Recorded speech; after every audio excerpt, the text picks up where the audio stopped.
once I started getting into cooking and becoming a chef and all that kind of thing, I realized that there are other options, especially within the past 5 years. I'm 35 now, so I'm starting to look at things like saturated fats.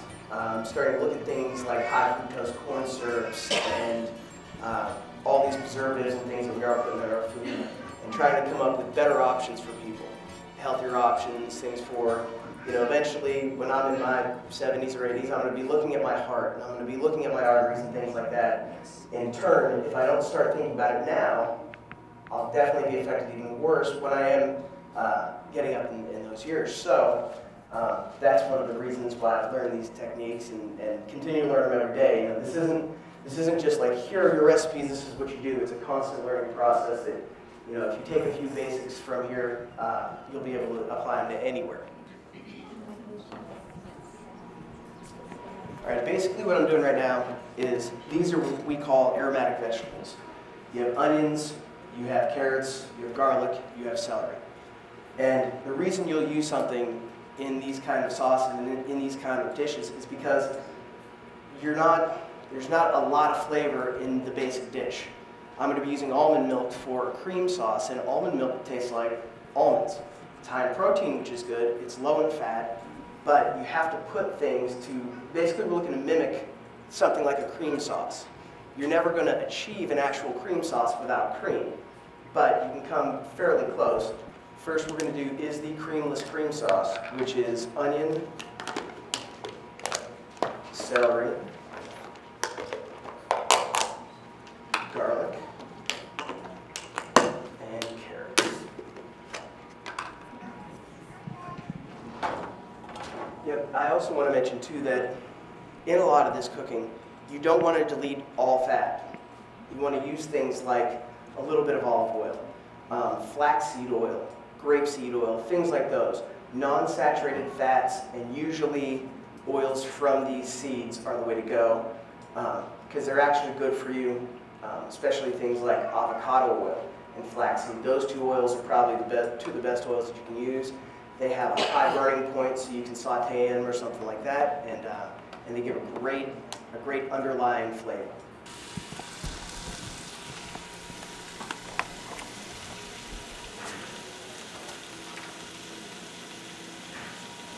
Basically what I'm doing right now is I'm going to sweat the vegetables. And sweating the vegetables is opening up the flavors with a little bit of oil, salt, and pepper. This basically, you could just boil them and you'll get some of the flavor.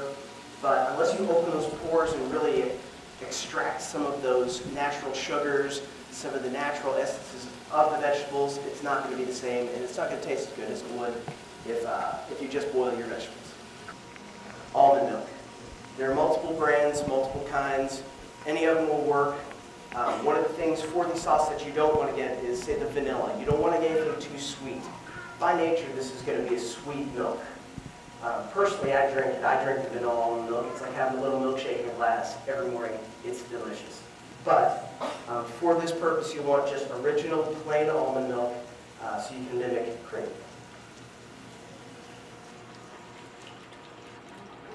Then I'm going to add lemon juice. This is what I call a high acid. And a high acid is going to open up all the flavors in your sauce or in whatever you're putting it on or with. That's why people put it on fish. It opens up the flavor of the fish while cutting whatever fat that might be in that fish.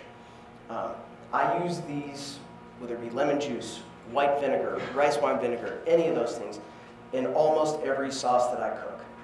So after your 7 to 10 minutes of letting this reduce, you'll want to bring it up to a boil.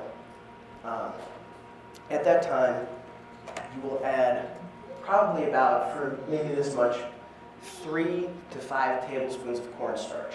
You're going to want to mix that in a little bit of water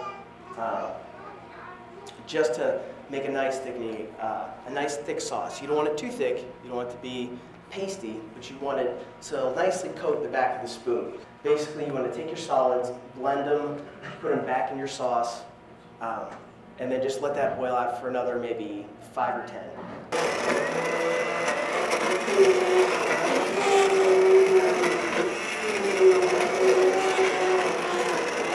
Because you're straining this this out, you're not going to have to get every little bit, but you want to get a good amount of it strained.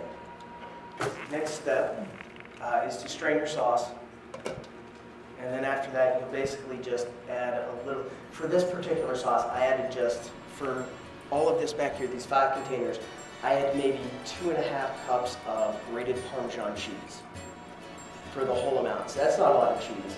It's not a lot of fat, and that's something that we're working towards today.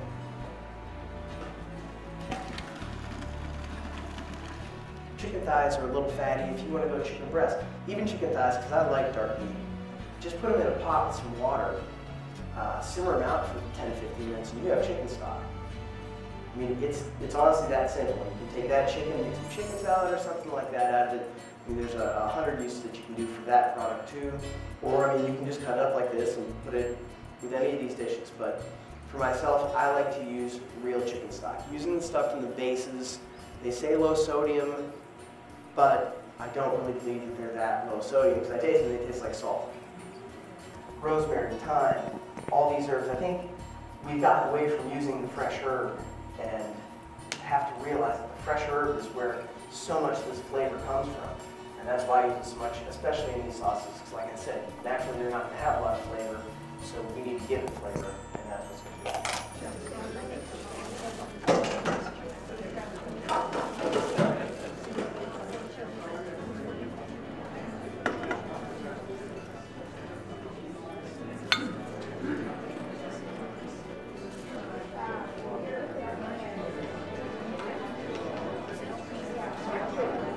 Has everybody gotten what they need?